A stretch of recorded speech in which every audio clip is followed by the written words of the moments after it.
नमस्कार दोस्तों, साल 1827 की बात है। जेम्स लुइस, एक ब्रिटिश ईस्ट इंडिया कंपनी में भर्ती हुए सोल्जर, एक दिन अपनी कंपनी के कारनामों से तंग होकर छुपके से आर्मी छोड़कर भाग जाते हैं। अंडरकवर रहने के लिए ये अपना नाम बदल डालते हैं और वो करने निकल पड़ते हैं जो इनका असली पैशन था, ट्रैवलिंग। 2 साल तक इंडियन सब कॉन्टिनेंट में ट्रैवल करने के बाद साल 1829 में ये पंजाब के रीजन में पहुंचते हैं।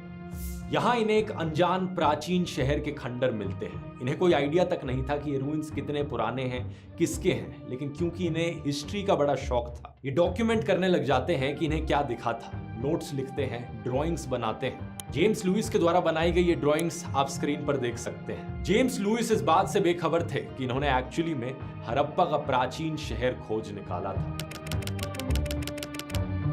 इसके करीब 100 साल बाद 1920s में ही था कि दुनिया को और जानकारी पता चली इस एंशिएंट सिविलाइजेशन के बारे में। जॉन मार्शल को एएसआई का डायरेक्टर अपॉइंट किया गया और इंडियन आर्कियोलॉजिस्ट की मदद से उन्होंने हड़प्पा के इन खंडरों को सर्वे किया। पता चला कि ये एक्चुअली में 5000 साल से ज्यादा पुराने हैं। इसी बीच इंडस नदी के किनारे एक और हिस्टोरिकल साइट की खोज हुई, जहां पर ढेरों इंसानों की हड्डियां पाई गई और इस जगह को नाम दिया गया मोहेंजो-दारो, यानी the mound of the dead. धीरे धीरे और खुदाई करी गई तो और ऐसे खंडर मिले, बहुत सी और हिस्टोरिकल साइट्स मिली। पता चला कि इन जगहों में दफन हुआ एक ऐसी सिविलाइजेशन का सबूत है जिसके बारे में कोई कुछ नहीं जानता था। और क्योंकि ये खंडर इंडस नदी के किनारे पाए गए, सिविलाइजेशन को नाम दिया गया इंडस वैली सिविलाइजेशन। आज साल 2022 में हम बहुत सी बातें जानते हैं सिविलाइजेशन के बारे में, स्कूल की किताबों में पढ़ाया भी जाता है, लेकिन 2 चीजें अभी भी एक बहुत बड़ा रहस्य है। पहला, हड़प्पन लोगों की भाषा, जिस लैंग्वेज में ये लिखते थे। क्या मतलब है इन शब्दों का, कैसे इस राइटिंग को समझा जा सकता है। और दूसरा, इस महान सिविलाइजेशन का अंत कैसे हुआ, क्या हुआ इन लोगों के साथ। आइए जानने की कोशिश करते हैं आज के इस वीडियो में। एक ऐसा शहर जो कि हजारों साल पहले जमीन के नीचे दफन हो चुका है और अब पुरातात्विक खुदाई में एक के बाद एक काफी ऐतिहासिक जो तथ्य हैं वो सामने निकल कर आ रहे हैं। The Indus civilization. We try to understand the Indus Valley civilization which existed 4000 years ago. Indus valley civilisation दोस्तों एक ब्रॉन्ज एज सिविलाइजेशन थी जो आज के दिन के पाकिस्तान, अफगानिस्तान और नॉर्थ वेस्टर्न इंडिया में लोकेटेड थी। टोटल में अभी तक हमें 1400 से ज्यादा साइट्स मिल चुकी हैं, जिनमें से 900 इंडिया में लाया करती हैं। इंडस वैली के बराबर उस जमाने में बहुत कम सिविलाइजेशंस थी जो इतनी पुरानी थी। गिन के 3-4 थे, इजिप्शियन, मेसोपोटामिया और चाइनीज।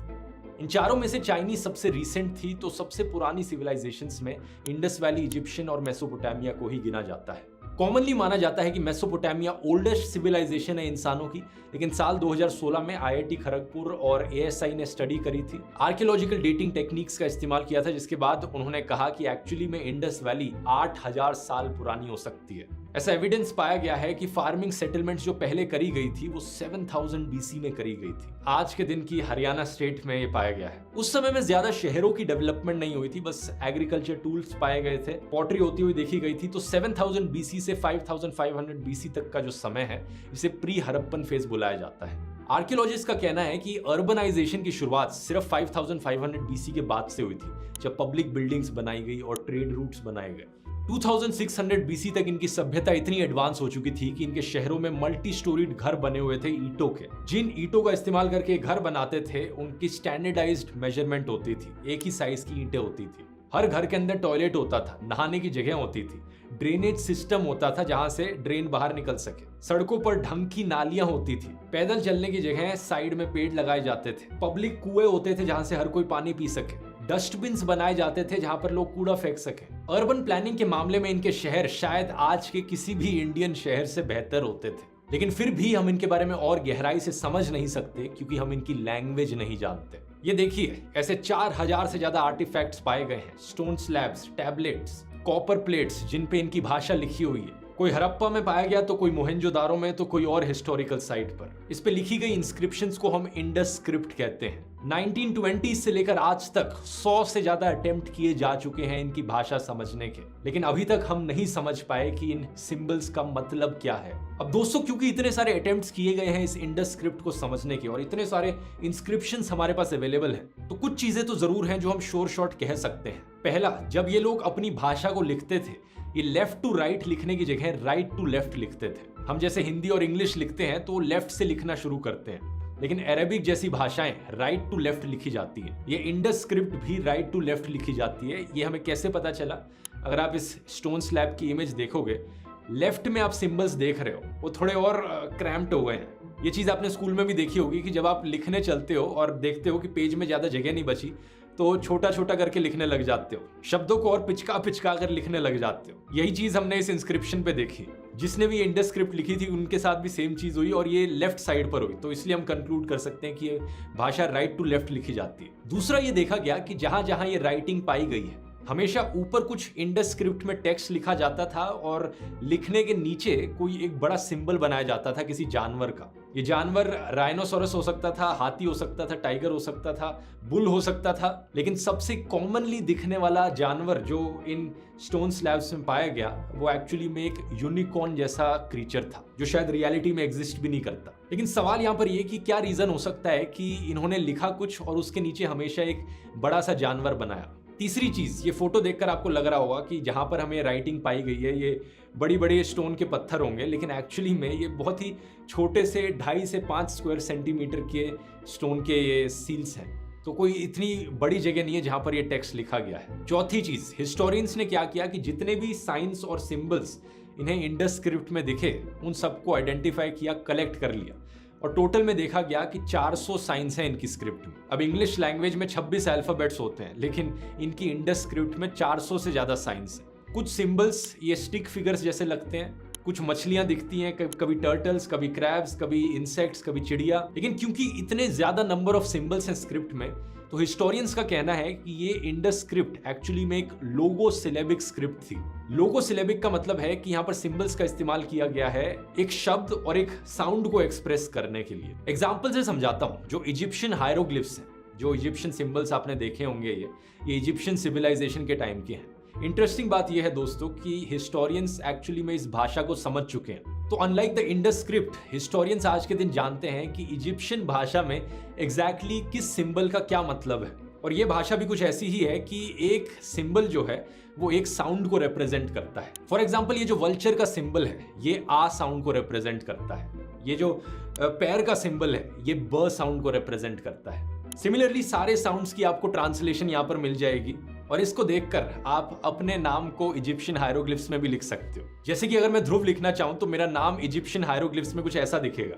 डी के लिए पहले एक हाथ, फिर एक विक और सो ऑन। है ना काफी इंटरेस्टिंग चीज। अब बात यह है दोस्तों कि इजिप्शियन भाषा हम इसलिए समझ पाए क्योंकि आज से करीब 200 साल पहले आर्कियोलॉजिस्ट ने खुदाई करी और उन्हें एक बड़ा पत्थर मिला। एक ऐसा पत्थर जिस पर इजिप्शियन हायरोग्लिफ्स में कुछ लिखा हुआ था और उस पत्थर पर नीचे सेम चीज एंशिएंट ग्रीक भाषा में लिखी हुई थी और ग्रीक हम ऑलरेडी बोलना जानते थे। तो एक तरीके से पत्थर गूगल ट्रांसलेट की तरह हो गया, एक बड़ा प्राचीन गूगल ट्रांसलेट। एक भाषा जो हम जानते थे और एक भाषा जो हम नहीं जानते थे वो इसके जरिए सीख पाए। इस पत्थर को वैसे रोजेटा स्टोन करके पुकारा जाता है और बाद में जाकर आर्कियोलॉजिस्ट को ऐसे कई और पत्थर मिले, स्क्रिप्ट्स मिली जहां पर 2 भाषाएं एक जगह पर लिख रखी है। अब प्रॉब्लम यह है दोस्तों कि इंडस स्क्रिप्ट के लिए ऐसा कोई भी पत्थर या रोजेटा स्टोन नहीं मिला है, तो हमारे पास कोई बेस ही नहीं है किसी और भाषा से कंपेयर करने। उसे इमेजिन करना कि इन शब्दों का, इन सिंबल्स का मतलब क्या है, ये बहुत ही मुश्किल काम है। खुद ही सोचकर देखो, अगर आपको मैं कहूं यहाँ पर चाइनीज लिख दूं और आपको कहूं, मान लो चाइनीज का कोई ट्रांसलेशन आपके पास अवेलेबल नहीं है, आप जानते भी नहीं कि चाइनीज जैसी कोई भाषा होती है, और चाइनीज के इस सिंबल्स को आपको ट्रांसलेट करने को कहूं, क्या आप कर पाएंगे इन्हें ट्रांसलेट? नेक्स्ट टू इम्पॉसिबल है। लेकिन फिर भी कुछ पैटर्न्स हैं जो हिस्टोरियंस ने डिस्कवर किए इस इंडस भाषा में। इंग्लिश लैंग्वेज में अगर मैं आपसे कहूं, आप मुझे एक ऐसा वर्ड बताओ जो W से शुरू होता हो। आप कहोगे वेदर, वायर, वाटरमेलन, वाटर, बहुत सारे वर्ड्स हैं जो W से शुरू होते हैं। लेकिन अगर मैं आपसे कहूं दोस्तों, मुझे एक ऐसा वर्ड बताओ इंग्लिश लैंग्वेज में जो WZ से शुरू होता हो। कोई शब्द आ रहा है आपके दिमाग में?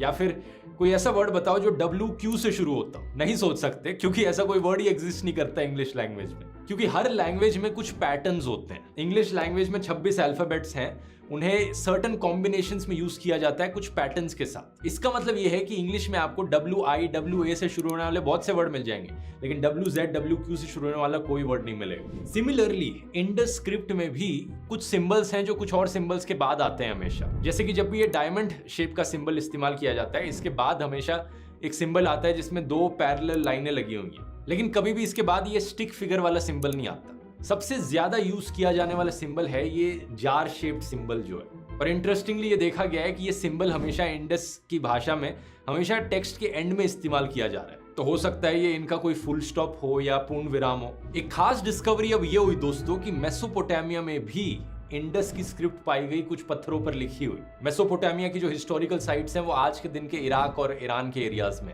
हम ये जानते हैं कि वहां पर कोई और भाषा बोली जाती थी, लेकिन वहां पर भी अगर हमें इंडस की स्क्रिप्ट देखने को मिल रही है पत्थरों पर, इसका मतलब ये है पहली चीज तो कि इन दोनों एंशिएंट सिविलाइजेशंस के बीच में ट्रेडिंग चलती थी, लोग इधर उधर आते जाते रहते थे। दूसरी चीज ये है कि हम जानते हैं इन दोनों जगहों पर अलग अलग भाषाएं बोली जाती थी क्योंकि अलग अलग स्क्रिप्ट्स लिखी हुई पाई गई हैं। लेकिन तीसरी और सबसे इंटरेस्टिंग चीज ये है कि जो इंडस स्क्रिप्ट मेसोपोटामिया में पाई गई, जो हमने पैटर्न इंडस स्क्रिप्ट में देखा था कि ये जार वाला सिंबल एंड में आता है हमेशा, लेकिन मेसोपोटामिया में जो मिला वहां पर देखा कि ये जार वाला सिंबल 2 बार लगा रखा है एक के बाद एक, लेकिन किसी भी इंडस वैली की साइट पे इस सिंबल को 2 बार नहीं इस्तेमाल किया गया। क्या मिस्ट्री है ये, क्या रीजन हो सकता है इसके पीछे? हिस्टोरियंस का कहना है इसके पीछे रीजन है कि एक्चुअली में मेसोपोटामिया में रहने वाले लोग इंडस स्क्रिप्ट का इस्तेमाल कर रहे थे अपनी भाषा को लिखने के लिए। थोड़ा कंफ्यूजिंग लग रहा है ये सब समझना, तो एक और एग्जांपल से समझाता हूं। हम हिंदी को लिखते हैं देवनागरी स्क्रिप्ट में, ये जो क ख ग वाली स्क्रिप्ट है। इंग्लिश को हम लिखते हैं लैटिन स्क्रिप्ट में,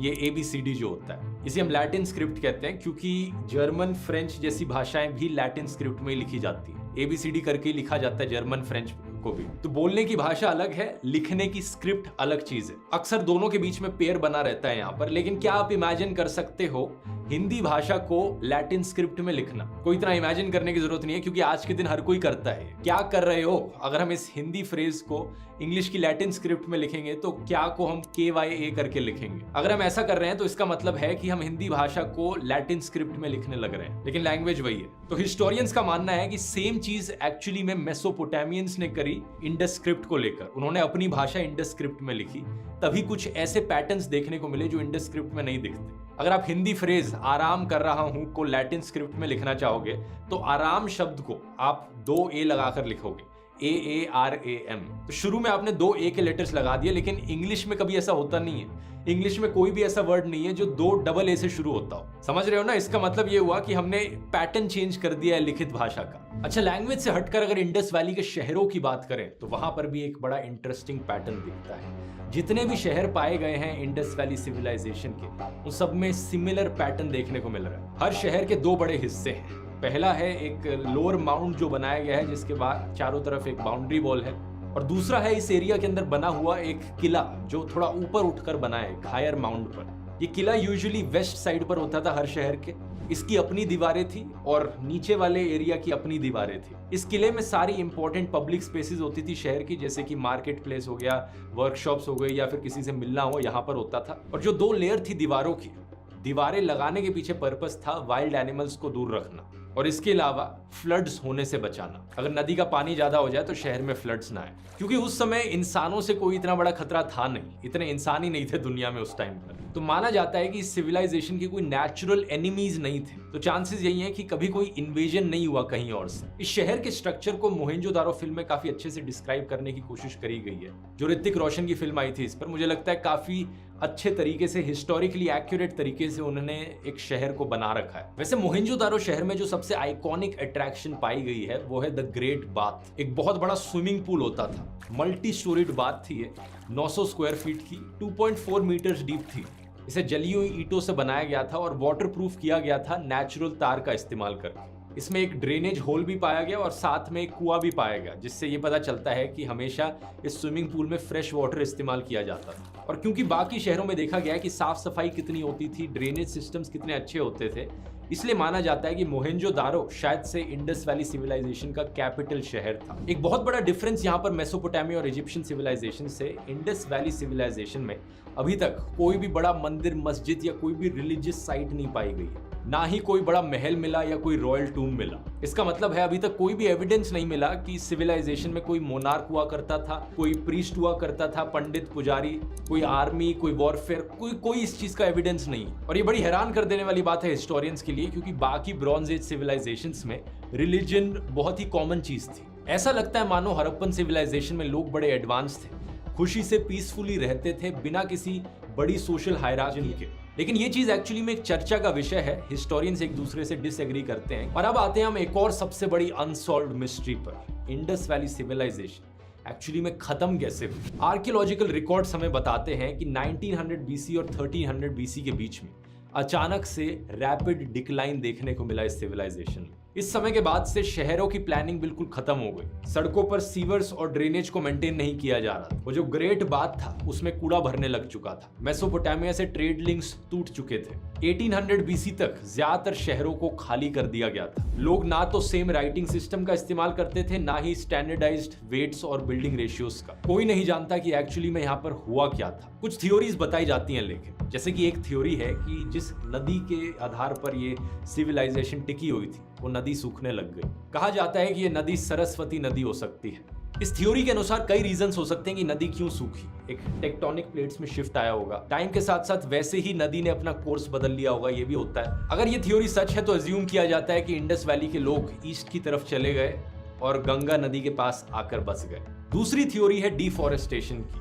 यहाँ रहने वाले लोगों ने इतना पेड़ों को काटा, इतना जंगल को खत्म कर दिया अपनी ईंटें बनाने के लिए और अपनी गाय भैंसों को चारा खिलाने के लिए घास खत्म कर दी कि यहाँ से ग्रीनरी खत्म हो गई, जिसकी वजह से ये एरिया अनइनहैबिटेबल बन गया। तीसरी थ्योरी कहती है कि कोई भयानक बीमारी आई हो सकती है जिसने पॉपुलेशन को पूरी तरीके से वाइप आउट करके रख दिया, जैसे कि मलेरिया या कोलेरा। और ऐसी चीज होना एक्चुअली में काफी आम बात है। जैसा मैंने रेड प्लेग वाले वीडियो में आपको बताया था, जब रेड प्लेग आया था तो हजारों सालों के बीच में पूरी की पूरी सिविलाइजेशंस खत्म हो जाती थी उसकी वजह से। ऐसी बहुत सी बीमारियां हो सकती हैं जिन्होंने 70-80% पॉपुलेशन को खत्म करके रख दिया। इस वीडियो का लिंक मैं नीचे डिस्क्रिप्शन में डाल दूंगा, आप इसके बाद जाकर देख सकते हैं। अब इनमें से कारण कोई भी हो, एक चीज जरूर आज के दिन हम जानते हैं कि 600 बीसी के बाद ये सिविलाइजेशन कंप्लीटली खत्म हो गई। एक ऐसी सभ्यता जो हजारों सालों के लिए, लिटरली सोचकर देखिए, कम से कम 5000 साल तक ये सिविलाइजेशन टिकी रही थी। इतने लंबे समय तक तो हमारी आज की सिविलाइजेशन भी नहीं टिकी हुई है। 5000 साल तक टिके रहने के बाद इसका द एंड हो गया।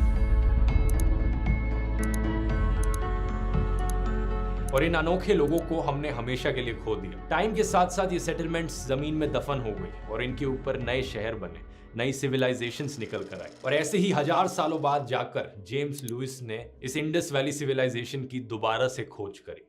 वीडियो पसंद आया, यहां पर क्लिक करके और ऐसे ही इंफॉर्मेटिव वीडियोस देख सकते हो सिमिलर टॉपिक्स पर। बहुत बहुत धन्यवाद।